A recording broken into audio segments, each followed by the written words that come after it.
બબીતા પટેલ. આપ જોઈ રહ્યા છો પબ્લિક ઇન્ડિયા ન્યૂઝ ગુજરાતી. સમાચાર મળી રહ્યા છે દાહોદ જિલ્લાથી. દાહોદ જિલ્લાના અનેક ગામોમાં કેન્દ્ર અને રાજ્ય સરકારની મહત્વાકાંક્ષી નલ સે જળ યોજના કાગળ પર પૂર્ણ બતાવી દેવામાં આવી હોવા છતાં હકીકતમાં લોકો આજે પણ પાણી માટે તરસી રહ્યા હોવાનો જોરદાર આક્ષેપ કરવામાં આવ્યો છે. જયશના હોદ્દેદારોએ જિલ્લા વિકાસ અધિકારી સમક્ષ લેખિત અને મૌખિક રજૂઆત કરી હતી.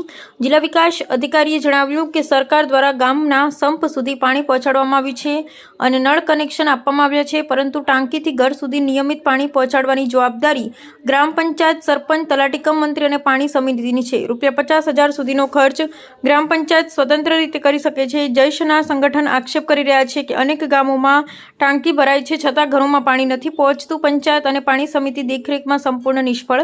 ગ્રામજનોની ફરિયાદો છતાં કોઈ અસરકારક કાર્યવાહી નથી. આદિવાસી વિસ્તારમાં યોજનાને ઇરાદાપૂર્વક ઢીલી પાડવાનો પ્રયાસ. જવાબદાર તંત્ર કાગળ પર પ્રગતિ બતાવી વાસ્તવિક સમસ્યા છુપાવી રહ્યું છે.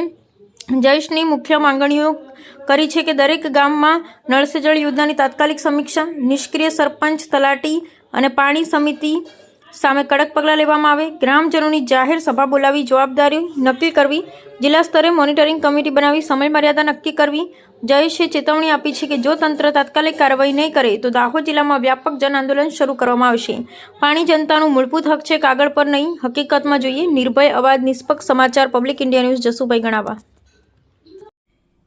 પબ્લિક ઇન્ડિયા ન્યૂઝ ગુજરાતીમાં સમાચાર જોવા માટે ચેનલને લાઇક કરો, શેર કરો, સબસ્ક્રાઇબ કરો અને બેલ આઇકન પ્રેસ કરો, જેથી આપને નોટિફિકેશન્સ મળે.